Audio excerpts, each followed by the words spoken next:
G'day, here we are on Thursday the 14th of December with the latest in the headlines.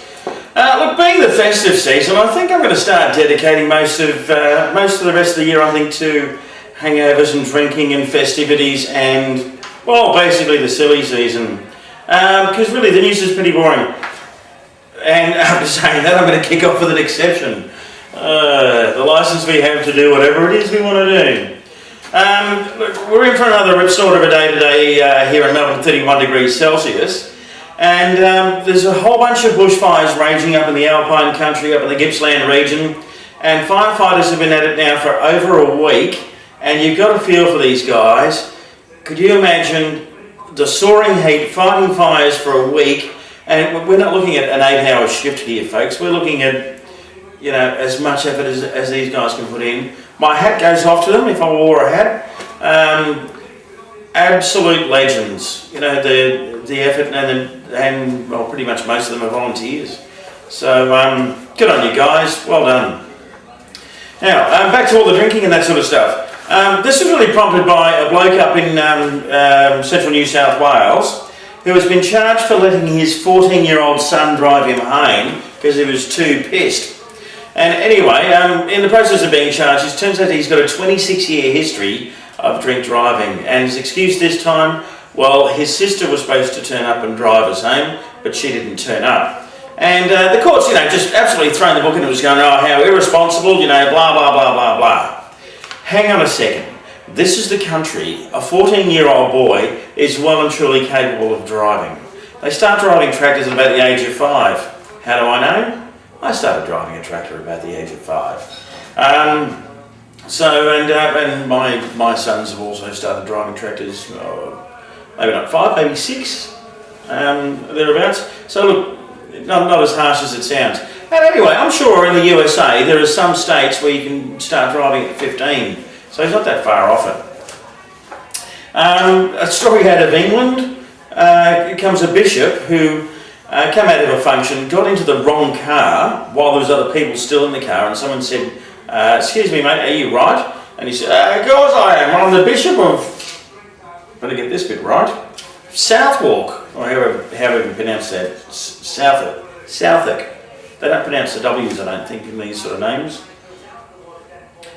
He said, I'm drunk, that's what I do. So apparently it's a regular thing. He was that pissed, he left behind his bloody organiser, and his wallet, or not wallet, whatever bishops carry around with stuff in it. It's not a handbag, is it? That'd be a bit embarrassing. They're very weird dresses half the time. And got to have a good hockey story. Lindsay Lohan, like what a babe. It turns out she hasn't had a drink for 7 days, and she's been going to Alcohol Anonymous for a year now. In the interview she said, well, why should I drink? I'm not even old enough to drink. Apparently over there you have to be 21 in most states, again in the USA. Whereas here in Australia it's 18, you can go to the pubs and all that sort of stuff, whatever. But,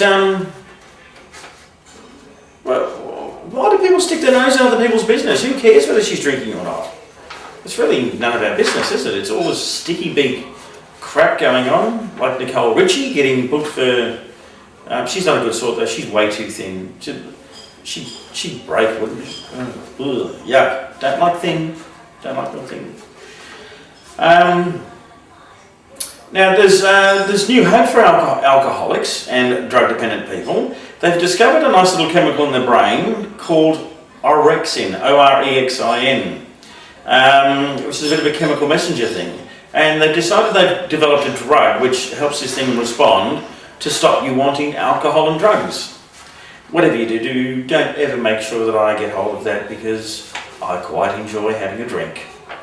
And then finally, the Australian Chamber of Commerce and Industry has said alcohol costs the economy, get this, in 2001, 2.5 million workdays were directly lost to alcohol consumption, and indirectly 7.5 million days were lost at a cost of $437 million per year, and the indirect cost $1.2 billion indirectly.